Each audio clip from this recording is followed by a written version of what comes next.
it's very important to be careful when assimilating information and dispersing information. When you receive information, it's important that you process this information. Take a moment to process the information, and try to make one or two findings about this information you have just received, and try to make some sense of it. If you are not certain, if you're not sure of its authenticity, try to find out.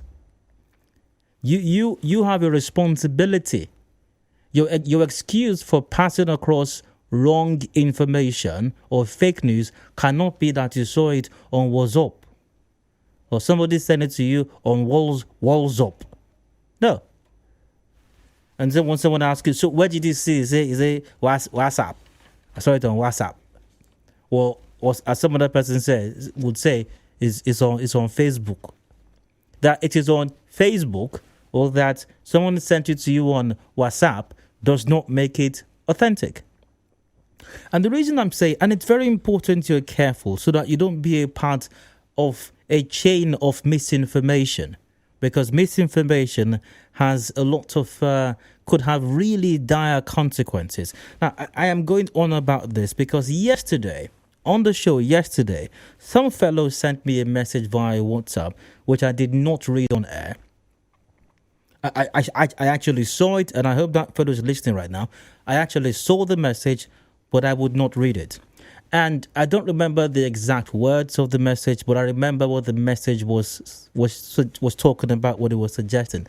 And the person was alleging that there was some untoward action that had taken place yesterday, and that was suggesting that there was a clandestine attempt by the government, by security agencies, maybe in collusion with INEC, to stop people from registering. You know those kind of things that you see on WhatsApp, You know those kind of that be alarmed. They are trying to stop us from registering.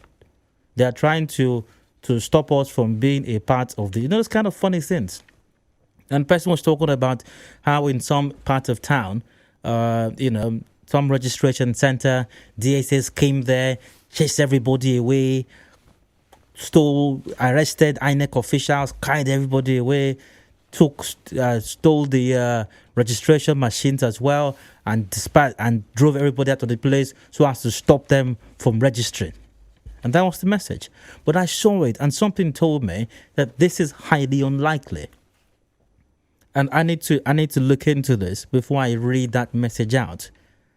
Because if I read that message out the way it was, there are other people who are already looking for that kind of information anyway. So they can also forward their own WhatsApp messages to other individuals as well, who like them would not bother to verify the authenticity of any information. And the worst part of it would be, besides the excuse that I saw it on WhatsApp or Facebook, the other angle to it is, it was on Nigeria Info now. It was Daya that said it on Nigeria Info.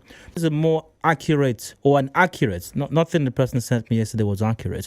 This is an accurate account of what actually took place. And this was on our news earlier on today.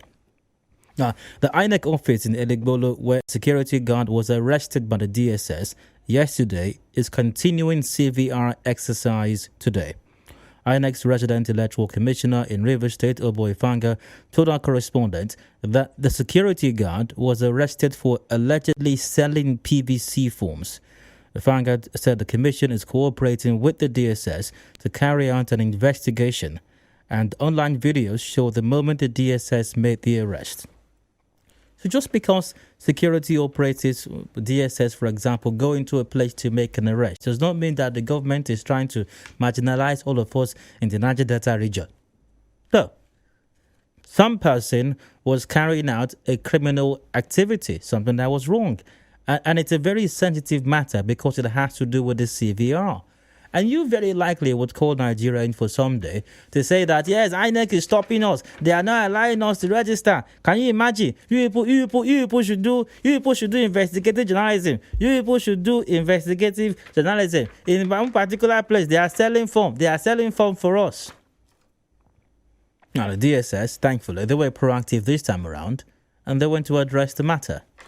So that's simply what it was.